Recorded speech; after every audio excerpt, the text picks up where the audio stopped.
विवाहित मुलीला भेटण्यासाठी आलेल्या प्रियकराची आणि मुलीची हत्या करण्यात आली आणि दोघांचेही मृतदेह विहिरीत फेकण्यात आले। नांदेड जिल्ह्यातल्या गोळेगावमध्ये ही घटना घडली आहे आणि या सगळ्या प्रकरणामध्ये मुलीच्या वडिलांना अटक करण्यात आली आहे। बघूया।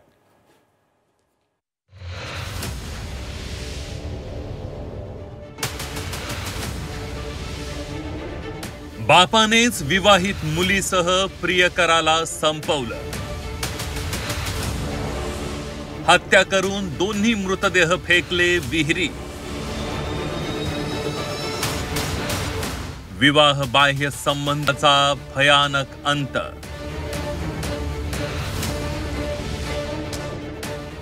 विवाहित मुलीच्या विवाह बाह्य संबंधांमुळे एका बापानेच मुलीसह प्रियकराची ही हत्या केली आहे।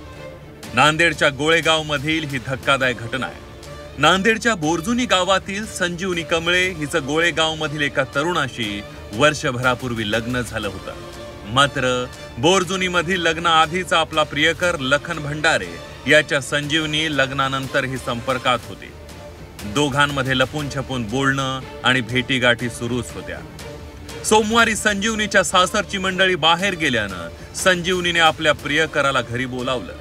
मात्र अचानक घरी परतलेल्या पती आणि सासरच्या मंडळींनी लखन आणि संजीवनी यांना नको त्या अवस्थेत पाहिलं आणि त्यानंतर संजीवनीच्या आई वडील आणि नातेवाईकांना बोलून घेण्यात आलं। यावेळी संजीवनीचे वडील, काका आणि आजोबा यांनी या दोघांना बेदम मारहाण करून त्यांची हत्या केली आहे आणि हत्येनंतर या दोघांचे मृतदेह 40 फूट खोल विहिरीत फेकण्यात आले।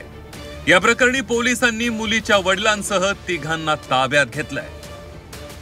संबंधित मुलगी जी आहे ती लग्न झाली असून ती तिच्या नवऱ्याच्या गावी राहत होते आणि मुलगा जो आहे तिच्या माहेरच्या गावचा आहे आणि तो तिला भेटण्यासाठी तिच्या गावी गेलेला होता आणि ही तिच्या घटना तिच्या घरच्यांना कळाल्यानंतर तिच्या माहेरचे लोक गेले आणि त्यांना वापस घेऊन येताना रस्त्यातच मारलं आणि विहिरीमध्ये टाकलं असं थोडक्यात माहिती आम्हाला मिळालेली आहे। प्रेम प्रकरणातूनच घडली असं। तर ज्यांनी आपल्या मुलाची हत्या केली आहे त्यांच्यावर कठोर कारवाई करून आम्हाला न्याय द्यावा अशी मागणी मृत तरुणाच्या वडिलांनी केली आहे। न्याय भेटा। कोण मारलं काय माहिती झालं? वडिलांना, पोरीच्या वडिलांना आणि तिघा बाप लोकांना मारले। माहेरच्या आणि सासरच्या मंडळींच्या हा प्रकार आधीच लक्षात आला होता, तेव्हा मुलीची समजूत काढण्यात आली होती। मात्र त्यानंतरही हा प्रकार सुरू राहिल्यानं या विवाह बाह्य संबंधांचा भयानक अंत झाला।